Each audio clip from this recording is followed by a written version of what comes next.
Hello guys, good morning সবাইকে। সবাই কেমন আছো? আশা করি ভালো আছো। আমিও ভালো আছি। তো আমি তো ওখানে আছি মার এখানে।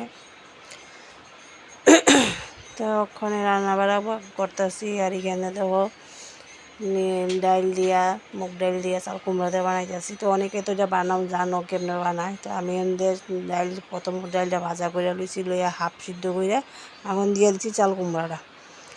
এই দেখো চাল কুমড়া দিয়ে দিচ্ছি, তারপরে দিয়ে তোমার করবো। আর এখানে আছে চাল কুমড়ার চুকলা ভাজা। তো আর এখানে আলু ভাজা কুলিকে লইছি, কুচি আলু ভাজা। তো এই চাল কুমড়ার চুকলা ভাজা কে কে খাও কমেন্টে জানাইও। আর এখানে আছে বেগুন।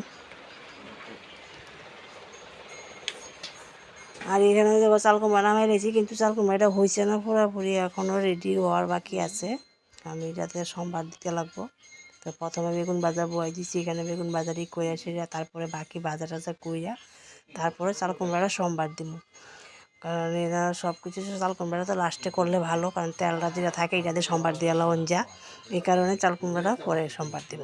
তো চাল কুমড়া দিয়ে মুখ দিয়া তো এখানে বেগুন ভাজি বয়াই দিয়েছি, বেগুন ভাজিটা করুন। আর বেগুন ভাজিটা হচ্ছে সবচেয়ে থেকে আমার আর ভাইয়ের প্রিয়, এই কারণে বেগুন ভাজিটা আমরা করি।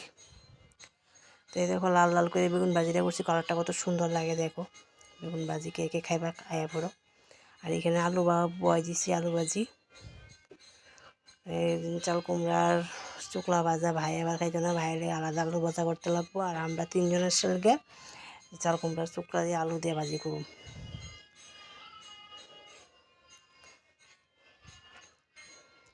এই দেখো আলু ভাজা বয়াই দিচ্ছি এখানে।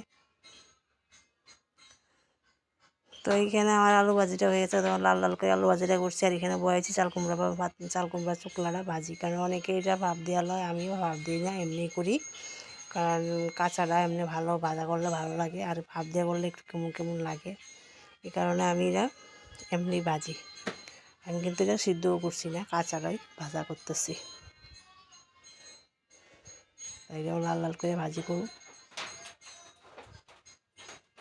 তো এইখানে আমার হয়ে গেছে চাল কুমড়া চুকলা আলু ভাজি হয়ে গেছে। আর এখানে ডাল সোমবারের লেগে দিয়ে লাইতেছি তেজপাতা, পাঁচফোড়ন, শুকনো লঙ্কা, যা যা লাগে সবই দিয়ে দিতেছি। আর একটু মশলাও দেবো।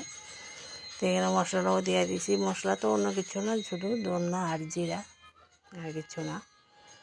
এই দেখো সব দিয়ে দিছি। আর এটা একটু ভালো করে সামান্য কষাই লঙ্কা করে নিলে আবার গন্ধ করবো মশলার।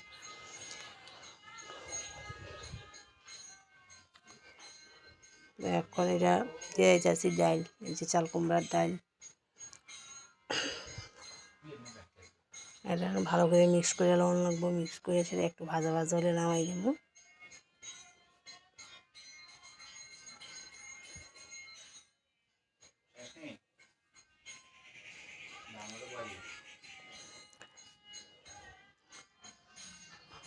তো এই আমার চাল কুমড়া মোটামুটি হয়ে গেছে। এখন দিয়ে দেবো এখানে ধনিয়া পাতা দিয়ে দিতেছি, দিয়ে ওখানে নামাইলাম উলাইয়া টাইরা, কারণ এটা হয়ে গেছে কমপ্লিট। দেখো কালারটা কত সুন্দর হয়েছে। কে কে এমনি খাও, প্রায় মানুষই জানি এমনি সবাই রান্না করে খাও। তা আমি যে এমনি রান্না করলাম, এমনি দেখাইলাম তোমাদের সাথে শেয়ার করলাম। তোমরা ভালো লাগলে তোমরা এভাবে করে খাইতে পারো।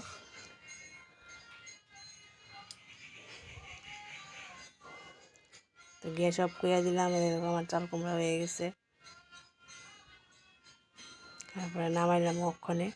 যদি আমার ভিডিওটা ভালো লাগে লাইক শেয়ার করো, কমেন্ট করো, কমেন্টের মাধ্যমে জানাও ভিডিওটা কেমন লাগছে। তো আজকের মতন ভিডিও এতটুকু। সবাই ভালো থাকো, সুস্থ থাকো, টাটা। আর এইখানে হয়েছে আমার চাল কুমড়ার টুকলার আলু ভাজি।